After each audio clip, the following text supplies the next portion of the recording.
are going to make Texas Best Grilled Cheese. Easy. I know you're going to say, grilled cheese? Yes, it's great. Okay, first of all, you want a Granny skillet. This my nanny got this skillet from her grandma for a wedding present, and that was almost 60 years ago. So, got that warming up, and we're going to put some butter, salted butter, right in the skillet so it can start melting. About a tablespoon. Okay? This is Texas grilled cheese, so it's going to be fattening and it's going to be good. Alright, so we got that melted. Now, we're going to need some bread, of course. And I'm using Texas bread, of course. It's the Mrs. Baird's Texas bread. I mean, it is good. And you can only get this in Texas. You might can get it in Oklahoma and Arkansas, maybe Louisiana. I don't know. But this is a Texas bread. And I'm just using honey wheat. And we're going to put some sliced tomato on this. If you don't want tomato, just leave it off. But it is good. And then we're going to use some mild cheddar. So, come over here to the skillet. And I'll show you. I've got this on about a medium heat. And we're going to melt up that butter, just like that. And we're going to dip our bread.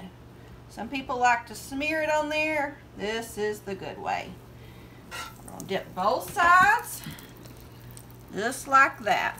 Okay? And then we're going to put a handful of cheese. This is mild cheddar. You can use a sliced American if you want, but hey, it's better if you do this. We're going to put some tomato.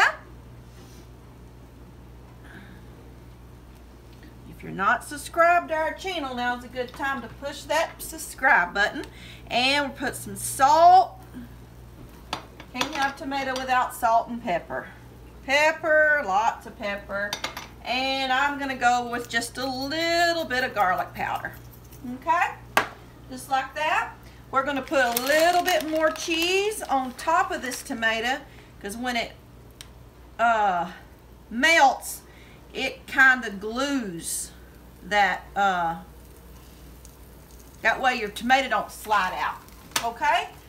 We got our skillet turning down just a little bit. You can just kind of move your bread around. We'll go ahead and flip it. It makes a mess, but that's okay. Some things that make a mess are extra good. And then we're going to turn, I initially turned my skillet up to medium, but I'm going to turn it down real low so that cheese can just kind of start melting slowly. And we're going to flip it several times, okay? We want it to all melt at the same time. And I'm going to push start on my soup here. I got some chicken noodle soup in the microwave. I'm settling for the home style Campbell's. I much rather prefer Chris's homemade chicken noodle, but he's not here to make it.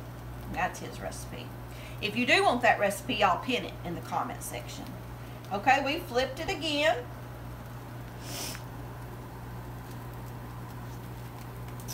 And we'll just keep on flipping it.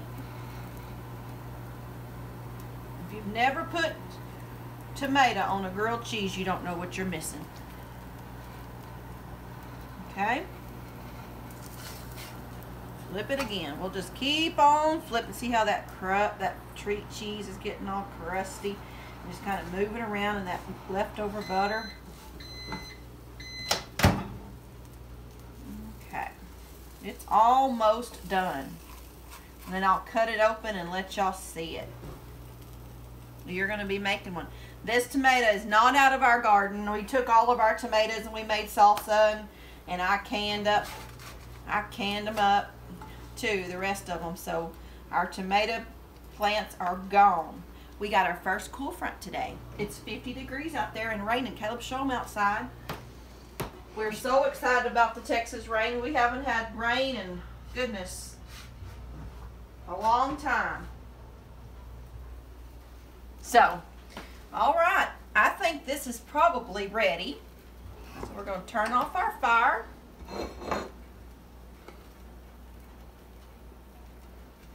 Now, if you like yours a little bit more brown, you just go for it. Now, watch as I cut this open.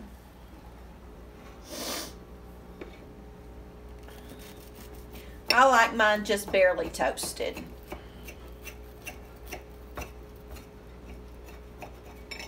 Now, this is not going to be a stringy cheese because this is cheddar. Okay? But look at that. Whew, that's good. All right, let me get my soup out.